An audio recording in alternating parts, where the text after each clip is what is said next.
In 1990, one film rewrote the rules of crime cinema forever. But the real lives of the people who made it, even darker, more tragic, and more shocking than anything on screen. Robert De Niro as Jimmy Conway. Robert De Niro was born on August 17, 1943, in New York City. At 47, he played Jimmy Conway, the cold, calculating mastermind whose ruthless loyalty made him the most dangerous man in the room.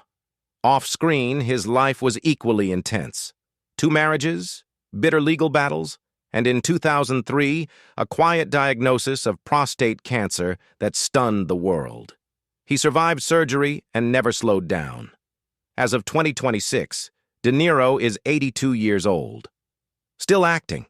Still building his Nobu restaurant empire worth an estimated $500 million. In 2023, he became a father again at 79 with partner Tiffany Chen. Recent photos show him noticeably thinner and frail, sparking concern among fans worldwide. The legend keeps moving, but time has finally begun to show. Ray Liotta as Henry Hill. Ray Liotta was born on December 18, 1954, in Newark, New Jersey. At 36, he played Henry Hill, the volatile mob insider whose rise and fall gave Goodfellas its beating heart. The role should have made him the biggest star of his generation.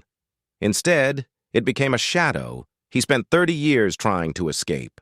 He married producer Michelle Grace in 1997. Their daughter Carson became his world. When the marriage ended, Liotta buried himself in work, darker roles, harder characters, always chasing something he never quite found again.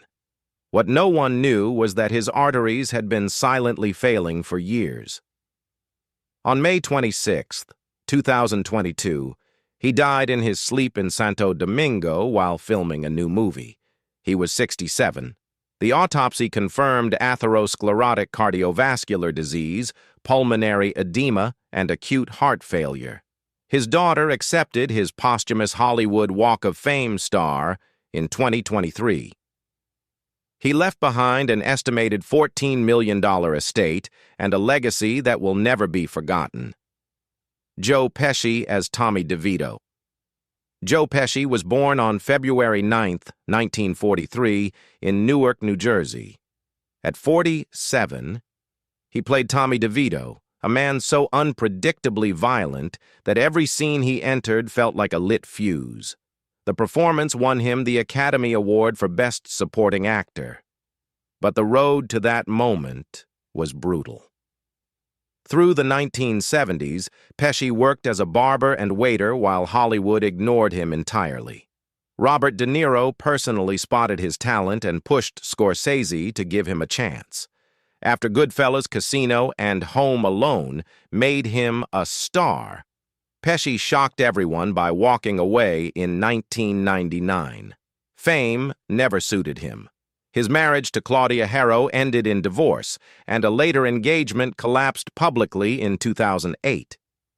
As of 2026, Joe Pesci is 83 years old and lives in deliberate silence in Lavallette, New Jersey, playing golf, recording music, and avoiding cameras. His estimated net worth stands at $50 million. The man who played the most terrifying character in the film turned out to want nothing more than to be left alone. Paul Sorvino as Paul Cicero. Paul Sorvino was born on April 13, 1939, in Brooklyn, New York. At 51, he played Paul Cicero, the slow-moving, quietly terrifying mob boss whose silence was more threatening than any raised voice. Behind that controlled screen presence was a father who was fiercely, publicly protective of his family.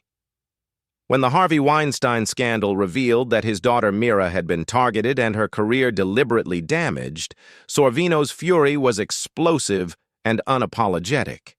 He also fought a lifelong battle with severe, chronic asthma, overcoming it through punishing opera breathing exercises simply to be able to perform. Paul Sorvino passed away on July 25, 2022, at the age of 83, at the Mayo Clinic in Jacksonville, Florida.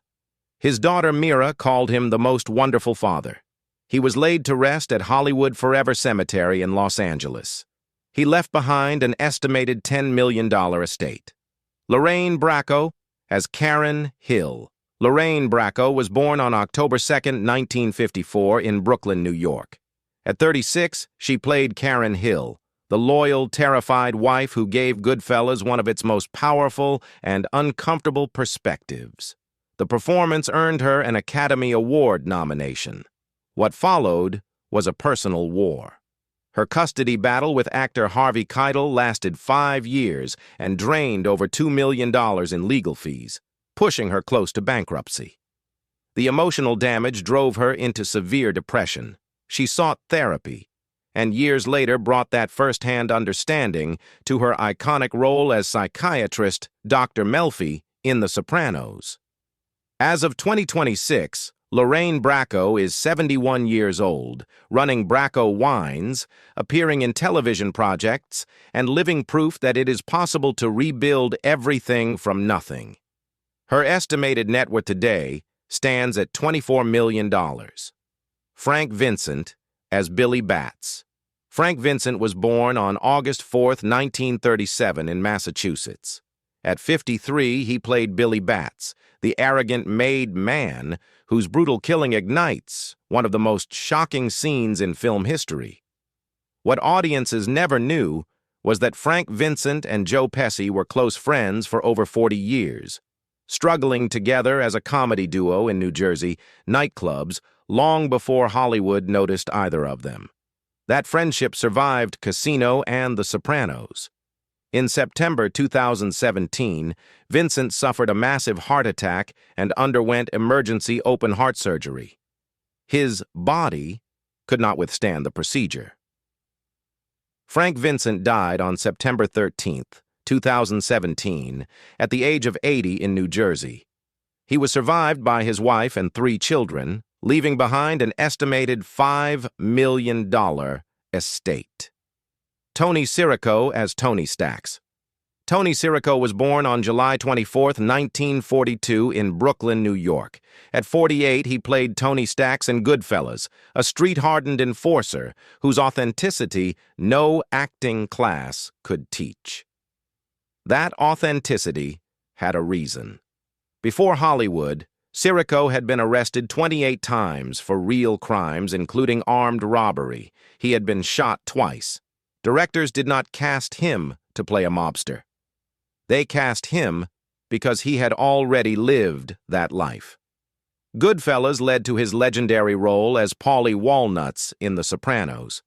In his final years, Sirico was diagnosed with dementia, a cruel illness that slowly erased the very memories of the career he had fought so hard to build. He spent his last months in an assisted living facility in Fort Lauderdale, Florida.